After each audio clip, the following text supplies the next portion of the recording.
Onze president vindt die protesteren niet leuk. Daarom hij vecht tegen onze dorp meteen. We zitten 3 maanden in AZC en dan we wonen in Nederland, in Maastricht. Je kijkt een stukje naar voren of je kijkt een stukje erna? Ik hou praten. En ik vind praten is de beste manier van mij. Toen ik klein was, mijn opa was ook in politiek werken. En ik zit altijd met mijn opa en luister naar mijn opa mening en zo. Daarom ik hou praten over politiek. Moorden gevierd vanaf 25 november 70 tot 25. En dan komt meneer Jansen en zegt tegen mij, je mag bijvoorbeeld of je kan naar een provinciestad gaan. Dat veel meer mensen geholpen worden. Want als je nu 100 mensen hebt, waarvan dan misschien 2 mensen geholpen. Protesteren is manier, maar niet oplossing. Alles met boosheid lukt het niet. Hij heeft namelijk aan ons toch de vraag gesteld van hoe gaan we iedereen bereiken die geen werk heeft. Dat is juist met die website.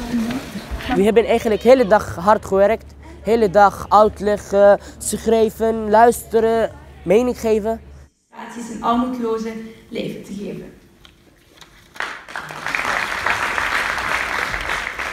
In dit huis is er nog nooit zoveel bedankt geworden als vanmiddag. Bedankt ervoor. De eerste is Jasper Jansen.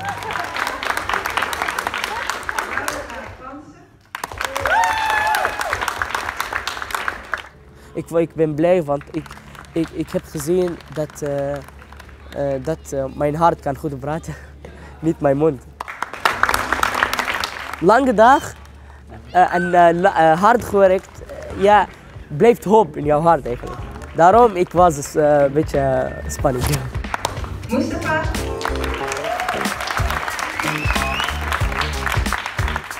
Mijn doel is dat alle kinderen die verdrietig zijn, terug blij worden. Want die lacht is heel belangrijk. We gaan naar de Tweede Kamer. We komen uit Syrië, maar we komen hier om te maken Nederland beter, niet maken slechter. Visie af.